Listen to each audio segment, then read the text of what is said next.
Parlamenti i Shqipërisë ka miratuar një rezolutë të rëndësishme që shpall Gardën Revolucionare Islamike të Iranit dhe Hezbollahut si organizatë terroriste, duke rreshtuar kështu në një lim qëndrimet e disa vendeve dhe institucioneve ndërkombëtare. Vendimi u mor me 78 vota pro, ndërsa seanca plenare u bojkotua nga Partia Demokratike dhe aleatët e saj, të cilët e cilësuan atë si të palishëm dhe në kundërshtim me rregulloren e kuvendit. Ne jemi një vend që ka zgjedhur qartësisht anën e demokracive, anën e rendit ndërkombëtar të bazuar në rregulla dhe anën e bashkëpunimit ndërkombëtar kundër terrorizmit. Si antar i NATO-s dhe si vend kandidat për antar të Bashkimit Evropian, Shqipëria ka jo vetëm të drejtën, por edhe detyrimin të kontribuojë në sigurinë kolektive të aleancës dhe të komunitetit ndërkombëtar. Në përmbajtjen e saj, rezoluta dënon dhe aktivitetin kibernetik të Iranit ndaj Shqipërisë, duke përfshirë sulmin më të fundit ndaj sistemit të parlamentit. Sulmi i rënd i vitit 2022 ndaj institucioneve të Republikës Shqipërisë ishte një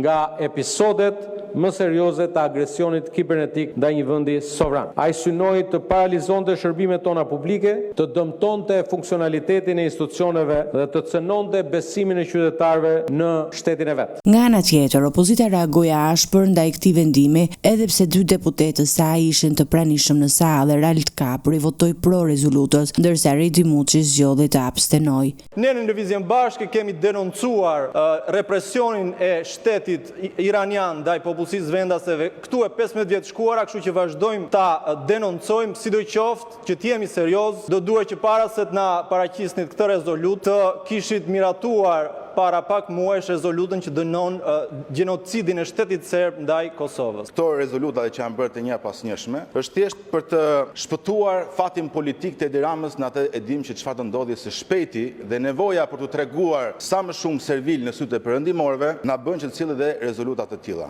Ndërkohë, përmes një njoftimi zyrtar, Partia Demokratike deklaroi se mungesa në seancë ishte një akt proteste ndaj asaj që e konsideroi një procedurë të palishme dhe të thirrur në funksion të agjendës politike të qeverisë dhe drejtuesve të kuvendit.